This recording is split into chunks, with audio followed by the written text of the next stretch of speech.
is Meghan Markle?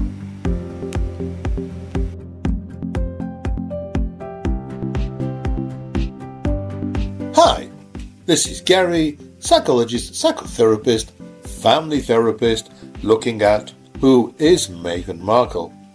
Tonight we'll be looking at the second part of the question of who are Meghan's men. And that will be the final part of the history and psychological profile of Trevor, her first husband. And, as promised last week, I'll also include my take on an idea that Trevor had for a sitcom based on the idea of your ex marrying a member of the royal family. So watch out for the new sitcom intro, Royal X. It's really fun, so keep watching. Okay, back to Trevor. So, to recap, before moving into talent management in 2001 and founding his own production company, he'd been hanging around working in the industry for at least 3 years. That's 3 years before he actually moved on to other things.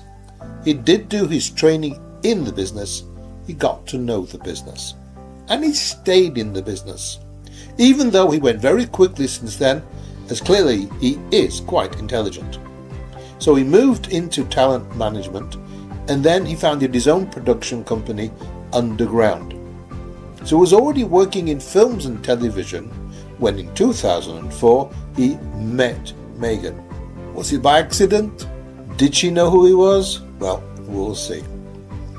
As I've said, they got engaged in 2010 and they got married in 2011, September 2011, during what they called a multi-day celebration. Quite quickly after that, she started to get quite famous and successful, playing in Suits. And then, supposedly, the marriage sort of fell apart. Due to the strain of having a long-distance relationship, so I hear, the internet keeps coming up with that as the reason for the demise of the couple and the marriage. But as I said, it's not the reason, not in my view. However, according to Google, in 2013 newspaper and tabloid reports primarily cited irreconcilable differences as the official reason for the quiet separation of Meghan Markle and Trevor Engelson. While the legal filing used the standard term, contemporary and subsequent investigative reports detailed specific contributing factors. Geographical distance. The most prominent reason cited was the strain of a long-distance marriage. Shortly after their 2011 wedding, Meghan moved to Toronto to film the series Suits, while Trevor remained in Los Angeles for his work as a producer. 2. Career shifts and power dynamics. Reports indicated that Meghan's rising fame from Suits shifted the balance of power in the relationship. Some insiders allege she changed fast as her career took off, leading to a growing divide between her and Trevor's family. 3. Abrupt separation. Sources close to the couple at the time characterized the split as totally out of the blue for Trevor. Later accounts, such as those in Andrew Moulton's biography, Meghan, a Hollywood Princess, claim she ended the marriage suddenly, allegedly returning their engagement and wedding rings by mail. So maybe you get the idea of why I think that the marriage just didn't peter out. I think it was much more on her side. Anyway, we continue. Now, to his personality and reputation. Again, I will start with an assessment from ChatGPT. While not extensively documented in public records, several observations and inferences can be made about Trevor's character. He is likely to be introverted or balanced, like her father. He maintains a low public profile despite working in a highly social industry, suggesting he values privacy while still being capable of engaging socially when necessary.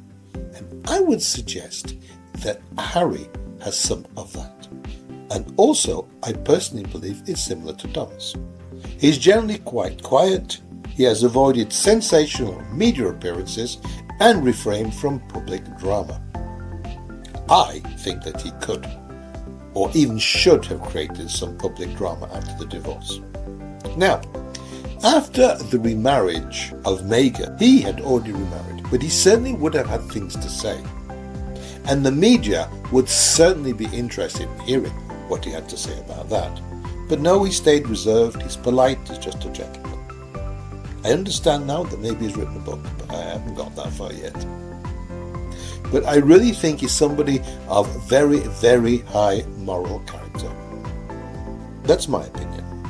Someone reserved. Reports of industry peers describing as dignified and composed, he preferred to focus on his work. He is thoughtful and has had creative projects such as his royal-themed sitcom. We're going to come to this. After she got involved with Harry, he thought of the idea of having a sitcom based on your ex marrying a member of the royal family. Maybe it's a way of getting back at her a bit. But overall, Trevor Engelson appears to be a measured private individual. And now, for your pleasure and delectation, which means both pleasure and delight for those not showing off, I offer you my own interpretation of the opening credits for this show. I give you Royal X.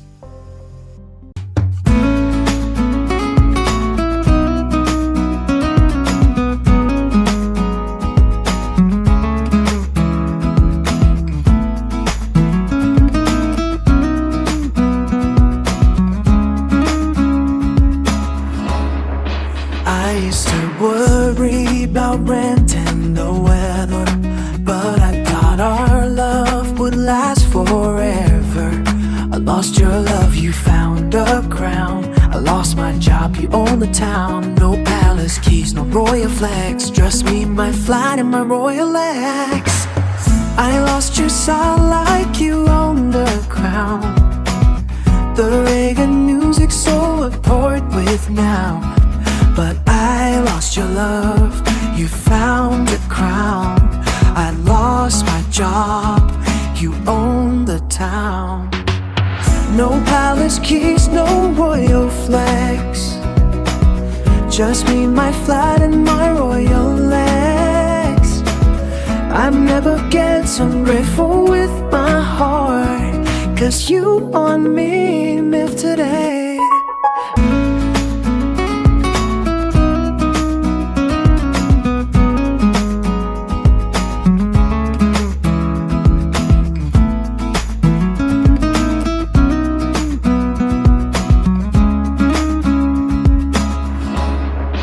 I used to worry about rent and the weather, but I thought our love would last forever. I lost your love, you found a crown. I lost my job, you own the town. No palace keys, no royal flags, just me, my flight, and my royal ex. I lost your soul like you own the crown. The Reagan music's so abhorred with now. But I lost your love, you found a crown. I lost my job, you own the town. No palace keys, no royal flags, just me, my flight, and my royal legs. I'm never get ungrateful with my heart, 'cause you on me live today.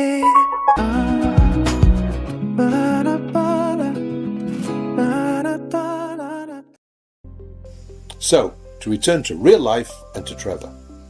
Trevor is someone who values discretion and professional focus. He is perceived as resilient and adaptable. These are the traits that have allowed him to maintain a successful career and a personal life despite intense public interest. A gentleman. I believe somebody who is quite an introvert. However, introverts and extroverts do tend to balance each other. It is possible that he benefited from Meghan, to have him be a bit more outgoing, a bit more social, talking to more people, and have a much more active social life. Maybe it did help him professionally. I'm not saying that that is not possible, but what I really feel that he was someone that she certainly benefited from, and who she could manipulate. And I'm sure that she pushed him to have a better career for herself. Well, so that's it for this week. I find the similarities between these men very interesting. However, as I've mentioned elsewhere, finding a partner that is similar to a parent and a relationship that's similar to that of one's parents is one of the 3 usual reasons to get into a relationship with someone. Next week, we'll start to look at Prince Harry. And here, I'll suggest that their relationship more follows another reason to be attracted: similar emotional childhood experiences. Now that is definitely going to be very interesting. So to be sure not to miss it, subscribe, ring the bell, and make a date to tune in next Monday. Of course, you can also like, share, and leave a comment. So, see you next week. All the best, Gary.